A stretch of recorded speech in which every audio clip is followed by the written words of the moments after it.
How's it going, guys? Welcome to the video. We're talking today about the Canon R5 and why I think it is 100% still relevant and still a great buy and purchase in 2023. Here's why.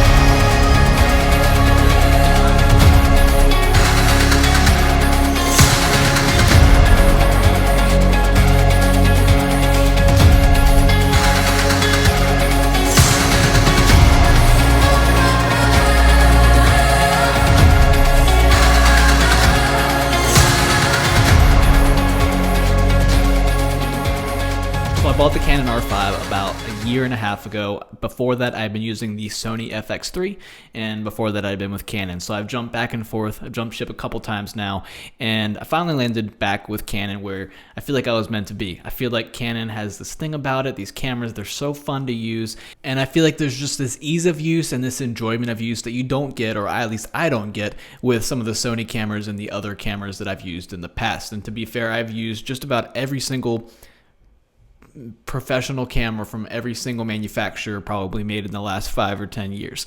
I've tried them all, I've jumped between them all, and I'm pretty happy with the Canon R5, I've got to say. So I want to talk today about some of what I've used it for in the last year and a half, the things it's good at, the things it's not good at, and why I think it's still a great purchase for you to consider in 2023. First things first, what have I used it for? Over the last year and a half, I've done probably 80 to 90% videography versus photography. Now, I know this camera does both, and it does both very, very well, but for me, the primary use case is video. I do video professionally for a career, and I do mostly weddings. So weddings are probably 80% of what I do with it, and then I do some corporate work here and there. I do some real estate, some advertisements for companies, all kinds of just really cool, really fun stuff, but mostly video. And then moving over to photo, it's just some portraits here and there. I don't really do a whole lot of professional photography, but from time to time the need does arise, and I'm super proud to have a camera that is as capable as this is. It's just not my main use case. So if you are looking for a photo dedicated review, this is not the one for you. This is going to focus primarily around videography. Now I'm going to list a bunch of pros, I'm going to list a bunch of cons,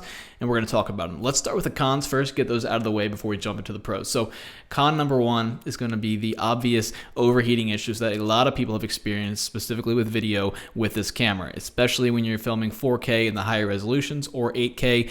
I'm actually filming 8K right now, but there's a few caveats, a few workarounds, if you will, that I found that allow me to use this camera without issue.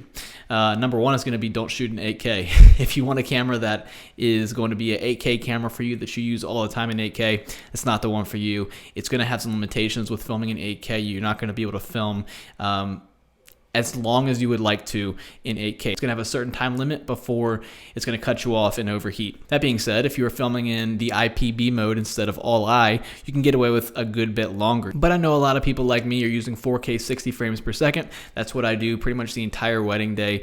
Most of the wedding day is in 4K 60. So in 4K 60, the main thing you have to know is you cannot shoot in all I mode, the highest bitrate, if you want to do it continuously for a long period of time. For me, during the wedding days, I set it on 4K 60 IPB, so it's a little bit more compressed, it's a smaller file size, but for me, that's worked wonders. I've gone entire wedding days in the blazing heat outside and have not had any issues whatsoever. So it's not really an issue if you can use those workarounds and film in, for me, IPB. I haven't noticed a loss in quality, so I'm getting the same result and don't have to worry about the overheating. The second con that I want to bring up is grain and noise in the shots, specifically in low light scenarios, but even in well lit settings, I've noticed issues where there's a lot of grain in the shadows and it doesn't always look that great. Sometimes it's kind of stylistic, you can get away with it, but not always. And sometimes it's a little bit of an issue and a little bit of a hassle and annoyance for me. And obviously this is because I'm filming in C-Log3, so there's inevitably going to be some grain in the log profiles, but even more so than the same thing on Sony. In S-Log2 and S-Log3 on the Sonys, you're going to experience a very similar thing, but not nearly as bad as this with the C-Log3. I don't know why, I don't know what it is about this camera, but it seems to be a little more noisy than some of the others. But it's not a big enough issue that it's causing me to want to jump ship to something else, and you'll see why in a few minutes when I go over the pros. I'm very, very happy with this camera. It's just a few of these little caveats. The third con that I'm going to give this camera, which isn't really fair because it's not a cinema camera, but it doesn't have that je ne sais quoi. It doesn't have that cinematic touch that the C70 has. The C70 has this creamy cinematic image that just without even trying in bad lighting, you get an image that looks cinematic. The Canon R5 doesn't quite have that. It's close in some scenarios, but then in other scenarios, this camera doesn't even look very special at all. So it kind of just depends on the lighting, obviously. It depends on the scenario. It doesn't have that touch that the C70 has that I wish it did, but once again, it's not really fair. It's not a cinema camera, and it's not made to necessarily do the same things that is. It's just, I wish it had just a little bit more of that cinematic appearance that the C70 does. And now jumping to the pros of this camera, the reasons why I do think it is a great option and I have loved using it is going to come first down to the image. Obviously, it is a beautiful video that comes out of this camera. I have had so many amazing shots where I'm just blown away that came out of this camera that costs only a few $1,000s. It looks like something super well done and professional with a very expensive camera, and it's really cool to be able to do that with this camera, this little small package.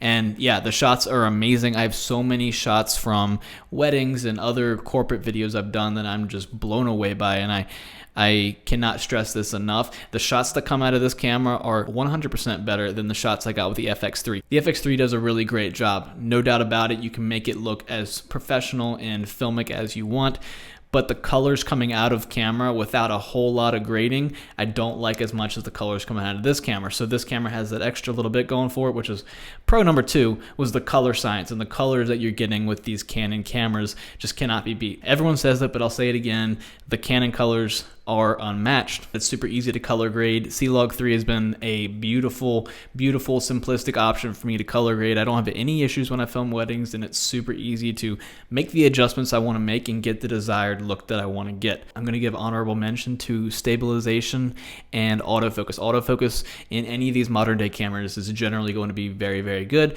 Haven't had any issues with it really 99.9% of the time. The camera latches on to what I want it to focus on, and I don't have any issues there. The stabilization, I'm able to walk with this camera handheld down like aisles at weddings during the ceremony, or following someone with the camera where like the couple's holding hands and I'm walking behind them, following them, and it's all handheld. And then with the stabilizer in post, I'm able to get a super creamy, smooth walking shot that looks like it came off of a gimbal. And sometimes I don't even need, honestly, the stabilizer in post because it looks smooth enough already.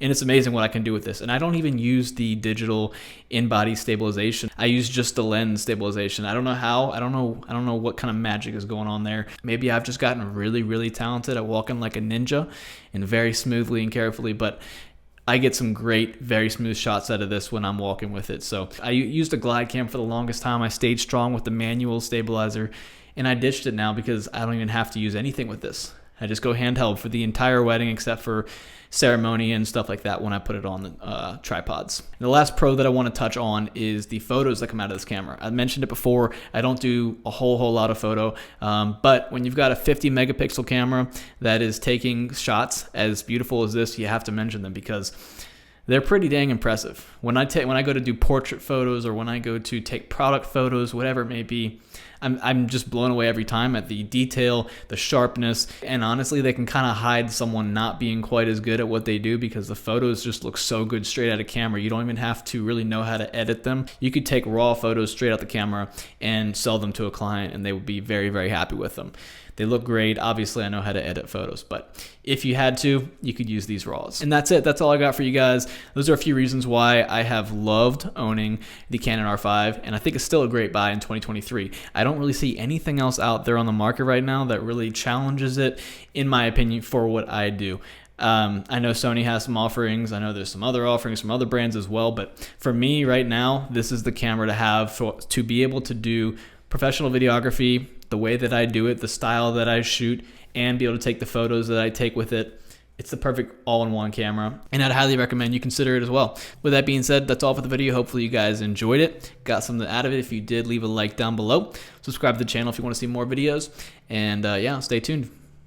Have a good day.